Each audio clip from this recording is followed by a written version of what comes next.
So today's topic is force on current carrying conductor placed in magnetic field. So see, when a current carrying conductor is placed in uniform magnetic field, each electron of conductor experiences a force which is transmitted to the conductor due to which it moves. अब इसमें क्या है कि अगर हम किसी current carrying conductor को external magnetic field में रखेंगे, एक तो मैग्नेटिक फील्ड होगी करंट कैरिंग कंडक्टर के अराउंड। अब इस करंट कैरिंग कंडक्टर को हम किस में रखेंगे? एक्सटर्नल मैग्नेटिक फील्ड में। तो क्या होगा? एक्सटर्नल मैग्नेटिक फील्ड उस पर क्या लगाएगी? फोर्स, जिस वजह से वो कंडक्टर क्या करेगा? मूव करेगा। सो नाउ एक्सप्रेशन, अब हम एक्सप्रेशन कैलकुलेट करेंगे फोर्स का, जो फोर्स एक current carrying conductor external magnetic field में एक्सपीरियंस करेगा। So see, consider a conductor of length L, area of cross section A, carrying current I, and let N be the number of electrons per unit volume. So see, हम एक conductor consider कर लेंगे जिसकी length L है, area of cross section A है, and current is I. So N क्या है? Number of electrons per unit volume. Unit volume में N नंबर ऑफ इलेक्ट्रॉन्स होंगे उस कंडक्टर में। सो सी हियर, ये हमारे पास सिलेंड्रिकल कंडक्टर है जिसकी लेंथ L है and area of cross section is E, and let along its axis हम करंट की डायरेक्शन डिफाइन कर रहे हैं। Current I is flowing in this direction. इस करंट कैरिंग कंडक्टर को हम मैग्नेटिक फील्ड में प्लेस कर रहे हैं। So let along x axis magnetic field है। So magnetic field is in this direction. अब एक करंट कैरिंग कंडक्टर को हम मैग्नेटिक फील्ड में रख रहे हैं तो क्या होगा? ये कंडक्टर फोर्स एक्सपीरियंस करेगा, और फोर्स की डायरेक्शन मैंने ये बनाई है, ठीक है। So let this be the direction of force, means इस कंडक्टर पे फोर्स इन दिस डायरेक्शन लगेगी। सो अब हम कैलकुलेट करेंगे कि ये current carrying conductor magnetic field में कितनी फोर्स एक्सपीरियंस करेगा। सो उसके लिए हम क्या करेंगे? इस करंट कैरिंग कंडक्टर का एक छोटा सा एलिमेंट ले लेंगे, ठीक है। पहले हम उस एलिमेंट पे फोर्स कैलकुलेट कर लेंगे, देन उसे इंटेग्रेट कर देंगे to get total force. So this is our current element. पहले हम इसके लिए टोटल फोर्स निकालेंगे एंड देन उसे इंटेग्रेट करेंगे टू टोटल लेंथ, ठीक है। सो देखो, हम इसे स्टेप्स में करेंगे। फर्स्ट स्टेप क्या है उसे समझिए पहले। सी, इस कंडक्टर में करंट की डायरेक्शन है ये। इस कंडक्टर में करंट किस वजह से होगा? इलेक्ट्रॉन्स की वजह से। सो अगर करंट की ये डायरेक्शन है तो हमें पता है कंडक्टर में इलेक्ट्रॉन्स का मोशन होता है ऑपोजिट टू करंट, या फिर करंट की जो डायरेक्शन होती है वो opposite to motion of electrons होती है। सो सी, अगर करंट की ये डायरेक्शन है तो इसमें इलेक्ट्रॉन इस डायरेक्शन में मूव कर रहा होगा।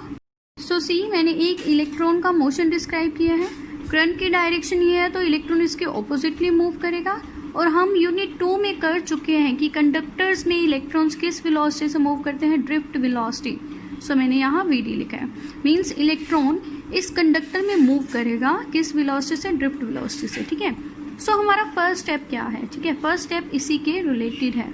हम पहले कैलकुलेट कर लेंगे कि एक इलेक्ट्रॉन इस कंडक्टर का कितनी फोर्स एक्सपीरियंस करेगा। अगर एक इलेक्ट्रॉन की फोर्स की वैल्यू हमारे पास हो तो इस कंडक्टर में कितने इलेक्ट्रॉन्स है, उस फोर्स की वैल्यू को नंबर ऑफ इलेक्ट्रॉन्स के साथ मल्टीप्लाई कर देंगे तो हमारे पास टोटल फोर्स ऑन कंडक्टर आ जाएगी। सो हम पहले इसे DL एलिमेंट के लिए सॉल्व करेंगे।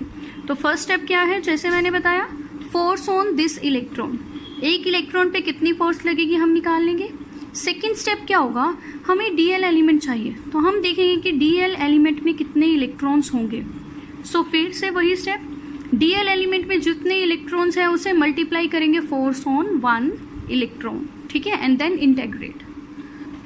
सो see here, magnetic force experienced by each electron. अब इलेक्ट्रॉन चार्ज है, चार्ज को मैग्नेटिक फील्ड में रखें तो वो कितनी फोर्स एक्सपीरियंस करता है वो हम कर चुके हैं, लॉरेंस फोर्स है। So magnetic force is equal to Q V vector cross B vector होता है। चार्ज क्या है हमारे पास? इलेक्ट्रॉन, एंड इलेक्ट्रॉन कंडक्टर में किस वेलोसिटी से मूव करता है? ड्रिफ्ट वेलोसिटी से। सो हम Q को रिप्लेस करेंगे -E से एंड वेलोसिटी को रिप्लेस करेंगे VD से। So see, FM vector is equal to -E VD vector cross B vector आ जाएगा। ये हमारी फर्स्ट इक्वेशन होगी। So I have marked this as equation number 1, ठीक है। Now we will calculate the number of electrons in DL element. Now consider small element DL, जो हम already consider कर चुके हैं। So number of electrons in DL element, कितने electrons होंगे DL element में, इसे ध्यान से समझना। इस एलिमेंट में कितने इलेक्ट्रॉन्स होंगे? जितना उसका वॉल्यूम है, ठीक है। किसी भी बीकर में कितनी चीज आ सकती है, जितना उसका वॉल्यूम है। सो सिमिलर डीएल एलिमेंट में कितने इलेक्ट्रॉन्स आ सकते हैं, जितना उसका वॉल्यूम है। सो हम स्टार्टिंग में लिख चुके हैं कि एन क्या है, number of electrons per unit volume. Unit volume में कितने इलेक्ट्रॉन्स आ रहे हैं, एन। सो इसका वॉल्यूम हम ले लेते हैं वी। तो वी वॉल्यूम में कितने इलेक्ट्रॉन्स आएंगे, तो एन इंटू वॉल्यूम हम कर देंगे, ठीक है। सो number of electrons in DL element is an into volume, ठीक है। सो एन, अब हम वॉल्यूम को चेंज करेंगे। डीएल एलिमेंट का एरिया कितना है, जितना सिलेंडर का है, एरिया कितना था ए, एंड लेंथ कितनी है वो तो ऑलरेडी लिख चुके हैं, डीएल लेंथ होगी। सो वॉल्यूम को हम लिख सकते हैं एरिया इंटू लेंथ। यहाँ पे लेंथ कितनी है, DL. So I have written volume as area into length. So number of electrons कितने हो गए, एन ए डी एल, ठीक है। ये है number of electrons. So total force experienced bye DL element. So DL element कितनी total force experience करेगा, हमें पता है एक इलेक्ट्रॉन कितनी फोर्स एक्सपीरियंस करेगा। अब हमें ये भी पता है कि डीएल एलिमेंट में कितने इलेक्ट्रॉन्स हैं, तो हम क्या करेंगे, दोनों को मल्टीप्लाई। सो एलिमेंट डीएल है तो फोर्स भी क्या होगी, DF. So small force DFM vector is equal to number of electrons into force on one electron या each electron. Number of electrons कितने थे, NaDl into force on each electron. ये equation 1 से हम लिख रहे हैं, ये थी minus e into VD vector cross B vector, ठीक है। अब माइनस साइन को मैं यहाँ लेके आ रही हूँ और एडजस्ट करके इसे लिख देंगे, तो ये आएगा NaDle into VD vector cross B vector. So अब नेक्स्ट स्टेप देखो, हम यहाँ से ड्रिफ्ट वेलोसिटी की वैल्यू पुट करेंगे। As we know velocity is equal to distance by time. तो कंडक्टर में कितना डिस्टेंस हम कंसिडर कर रहे हैं, DL। अगर DL डिस्टेंस है तो टाइम भी कितना लेगा इलेक्ट्रॉन मूव करने के लिए, dt time. So drift velocity को हम इस इक्वेशन के अकॉर्डिंगली लिखेंगे DL by dt। And negative sign मैंने यहाँ लगाया है। नेगेटिव साइन इंडिकेट कर रहा है कि जो इलेक्ट्रॉन है विद ड्रिफ्ट वेलोसिटी मूव करेगा opposite to the direction of current, जो हमें ऑलरेडी पता है, ठीक है। तो नेगेटिव साइन इंडिकेट ये कर रहा है। अब नेक्स्ट स्टेप देखो, DFM vector is equal to, ये माइनस साइन ऑलरेडी था, जब VD की वैल्यू हम ये पुट करेंगे तो माइनस साइन क्या हो जाएंगे, कैंसर। सो क्या आएगा, NaDle इंटू, अब VD की वैल्यू क्या है, DL vector by DT, vector form में लिखेंगे, इंटू B वेक्टर। अब हम क्या करेंगे, फिर से एडजस्ट करके लिखेंगे, इस dt को हम इसके नीचे लिख देंगे यहाँ पे, ठीक है। सो अब जो मेन स्टेप है वो क्या है, हमारे पास फोर्स की वैल्यू आ चुकी है डीएल एलिमेंट पे, इतनी फोर्स लगेगी, बट ये कॉम्प्लेक्स फॉर्मूला आ रहा है, हमें इसे सिंपल बनाना है। तो सिंपल बनाने के लिए हम क्या करेंगे, इस फैक्टर को रिप्लेस कर देंगे I के साथ, मीन्स करंट के साथ। रिप्लेस तभी करेंगे अगर ये करंट के इक्वल होगा। तो हम देख लेते हैं कि कैसे ये करंट के इक्वल आता है। As I is equal to rate of flow of charge means dq by dt is equal to, q की वैल्यू क्या होती है, ne बाई dt, एज इट इज रहने दिया। अब देखो इसे कंपेयर करो इस फैक्टर के साथ, dt डिनोमिनेटर में है यहाँ पे और यहाँ पे भी है, ऊपर ये वैल्यू है, हमें ऊपर क्या चाहिए, ne। तो इस फैक्टर को देखो हम कैसे ne के साथ कंपेयर करेंगे। इस फैक्टर को हम ऐसे लिख सकते हैं, NaDl इंटू E। अब ये जो फैक्टर है ये एक नंबर को रिप्रेजेंट करेगा, सो ये रिजेंबल कर रहा है इसके साथ। Ne तो ये यहाँ पे नंबर है n इंटू E, डिनोमिनेटर में dt है, तो ये फैक्टर कौन सा है, ये वाला फैक्टर, मीन्स इसको हम क्या ले सकते हैं, current. So in next step हम इसे रिप्लेस करेंगे करंट के साथ। So see DFM vector is equal to I into DL vector cross B vector, ठीक है। तो ये फोर्स है ऑन DL एलिमेंट। अब ये फॉर्मूला थोड़ा सिंपल है, बट हमें टोटल फोर्स कैलकुलेट करनी है कंडक्टर के लिए, ठीक है। सो हम क्या करेंगे, टोटल फोर्स कैलकुलेट करेंगे। FM वेक्टर वो क्या हो गए, integral of DFM vector. So इसकी वैल्यू पुट करेंगे which is this. So I is constant, magnetic field is constant, तो इंटीग्रेशन किसकी होगी, DL की। So I as it is bracket के अंदर हम इंटीग्रेशन को ले जाएंगे DL के साथ, ठीक है। सो हमें पता है इंटेग्रल और D यहाँ पे कैंसिल हो जाएंगे, कैंसिल होने के बाद क्या बचेगा, L। So this is the required expression for force acting on current carrying conductor placed in magnetic field, ठीक है। सो ये एक्सप्रेशन है। अब यहाँ से फोर्स की डायरेक्शन कैसे निकालेंगे, हम क्रॉस प्रोडक्ट की प्रॉपर्टी यूज करेंगे। एफ वेक्टर है। एफ वेक्टर जो है इक्वल है दो वेक्टर्स के क्रॉस प्रोडक्ट के, मीन्स इसकी जो डायरेक्शन होगी वो हमेशा परपेंडिकुलर होगी इनके प्लेन के।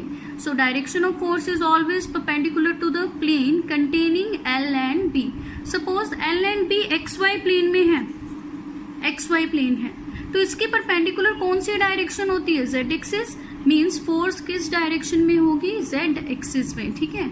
सो इन मैग्नीट्यूड, अब फोर्स का मैग्नीट्यूड कैसे लिखेंगे, इसका क्रॉस प्रोडक्ट ओपन करें, F M is equal to I B L sine theta. इसका क्रॉस प्रोडक्ट क्या होगा, एल बी साइन थीटा या बी एल साइन थीटा, तो हम लिख दिए। So now special cases, case 1, if theta is equal to 0 degree और theta is equal to 180 degree. ये केसेस सेम है जैसे हम लॉरेंस फोर्स में कर चुके हैं, ठीक है। So that is if conductor is placed parallel और anti parallel to magnetic field. अगर थीटा 0 डिग्री हो या 180 डिग्री हो तो कंडक्टर पे कोई भी फोर्स नहीं लगेगी, ठीक है। सिंस इसका मैग्नीट्यूड क्या है, ये फॉर्मूला है मैग्नीट्यूड का, तो साइन 0 जब हम लेंगे या साइन 180 डिग्री जब हम लेंगे तो साइन 0 इज 0, 180 इज 0, तो फोर्स की वैल्यू क्या आएगी, 0। So I have written F M is equal to 0। Second case, if theta is equal to 90 degree, that is conductor is placed perpendicular to magnetic field. इस case में force maximum लगेगी और कितनी लगेगी, I B L, ठीक है। So this is maximum force experienced by the conductor. सो अभी तक हम क्या कर चुके हैं कि करंट कैरिंग कंडक्टर को अगर मैग्नेटिक फील्ड में रखेंगे तो वो क्या एक्सपीरियंस करेगा, फोर्स, ठीक है। बट उस फोर्स की डायरेक्शन हम कैसे फाइंड कर सकते हैं, we can find the direction of force acting on the conductor by Fleming's left hand rule, ठीक है। So कैसे find करेंगे, so stretch your left hand such that thumb, forefinger and central finger are mutually perpendicular to each other, ठीक है। So हमें अपने left hand को ऐसे स्ट्रेच करना है कि thumb, four finger and central finger आपस में क्या हो, परपेंडिकुलर हो, ठीक है।